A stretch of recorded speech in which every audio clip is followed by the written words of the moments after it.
वीरेंद्र जी, मुझे आप बताइए कि जाएंगे वो। मुख्यमंत्री को इस तरह के स्टेटमेंट उन्होंने क्यों दिया, इसके राजनीतिक क्या निहितार्थ हैं? क्या हम इसे लोकसभा चुनाव के परिणामों से जोड़ें या फिर उन्होंने कोई चेतावनी दी है?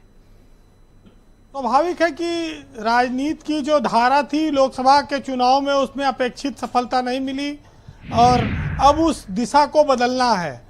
वो दिशा बदलकर बुलडोजर की ओर जा सकती है, वो दिशा बदलकर कट्टर हिंदुत्व की ओर जा रही है। ये सारी चीज़ें तो अब बदलती हुई दिखाई पड़ रही हैं। ये जो 10 सीटों का उपचुनाव है, ये बेहद अहम है उत्तर प्रदेश की सियासत के लिए, क्योंकि ये चुनाव पूरी तरह से योगी के हाथ का चुनाव है। और ये कमान उन्होंने जब से ली है तब से उन्होंने इस तरह के बयान दिए हैं। बांग्लादेश का इशू अंतर्राष्ट्रीय भले हो, लेकिन इस देश में उसको लेकर चर्चा हिंदू और मुसलमान पर खूब हो रही है। और वहाँ जो मारकाट हुई, जो हिंदुओं के साथ जो हमारे छात्र फंसे रहे, जो यहाँ से लोग गए हुए थे, तमाम सारे जिनके घर तोड़े गए, लोगों को मारा गया, तो स्वाभाविक तकलीफ तो होगी, सुनाई पड़ेगा तो उस पर। लेकिन शेख हसीना जब से आई भारत, वो कहाँ हैं, क्या कर रही, सब भूल गए लोग। इस पर कोई चर्चा नहीं हुई उस दिन के बाद से।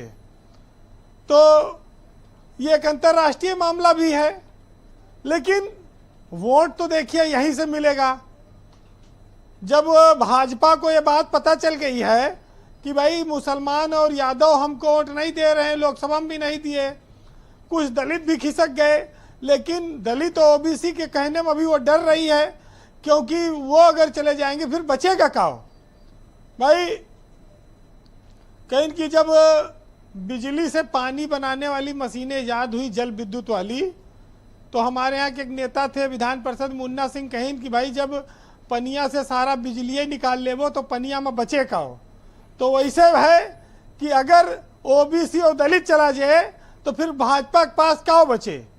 तो इसलिए वो उस बात पर तो नहीं आएगी, लेकिन जो गया है उसको वापस लाने की वो पूरी कोशिश करेगी।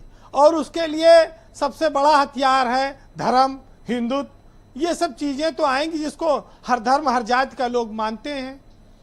तो राम मंदिर बनने के बाद से बीजेपी को फिर उस वोट बैंक को, जिसको उसने इतना फ्री राशन दिया, घर दिया, दलितों के घर पे बीजेपी के नेताओं ने भोजन किया, ओबीसी समाज को हिस्सेदारी बढ़ाई, वो उसको सहेजना है, वापस एक साथ लाना है। तो योगी जी चूंकि मुख्यमंत्री हैं और उनकी जिम्मेदारी सबसे ज़्यादा है, तो अब तो लोकसभा बीत गई, मोदी तीसरी बार सरकार बना लिए हैं, अब योगी को दूसरी बार तीसरी बार बनाना है 27 के लिए, तो पृष्ठभूमि तो तैयार करनी पड़ेगी। आप देखिए कि अतीक मर गए, मुख्तार अंसारी मर गए, आजम खां कितने साल से जेल में है, ज्ञान व्यापी राम मंदिर, कोई मुद्दा टिका नहीं, चला नहीं, उठा नहीं। तो अब बांग्लादेश आया है, बांग्लादेश पे लोगों की ध्यान खींचा गया, इससे थोड़ी उम्मीद भी है बीजेपी को। लेकिन विजय जी, अभी ये बात आई थी कि जिस देश में हम धर्म को तो माने, लेकिन उसी धर्म में जब ऊंच नीच, छोटी जात, बड़ी जात, छुआछूत, ये सब है, तो वहाँ जातियाँ बट ही जाती हैं। और राजनीतिक दल उनको टिकट क्यों देते हैं अगर वो जातियों का वोट नहीं चाहते तो?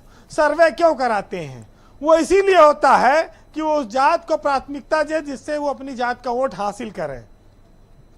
तो जब जात के हिसाब से लोग आएंगे तो धर्म का आधार कमजोर पड़ना है, इसमें कोई नई बात नहीं है। एकजुटता की बात तब संभव नहीं हो सकती है, और इसीलिए हिंदू समाज को आप एकजुट नहीं रख सकते, परमानेंट नहीं रह सकता है, क्योंकि धर्म हमको एक करता है, लेकिन जातियों की वजह से विभेद पैदा होता है।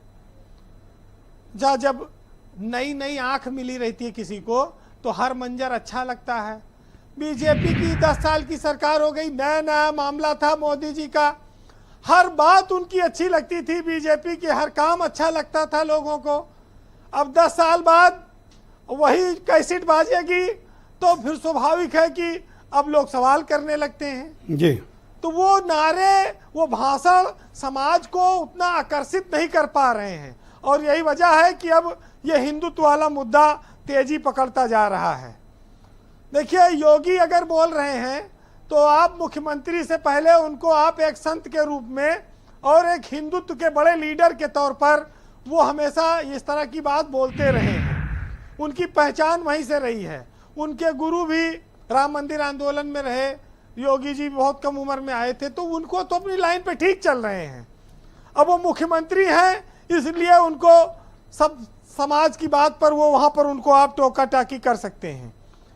लेकिन हम हिंदुत्व में जब इस बात को देखते हैं कि गाय हमारी माता है और गाय काटी जा रही है, लोग बीफ खाते हैं, तो फिर वहाँ पर उसको भी रोक लगाने कोई इंतजाम होना चाहिए।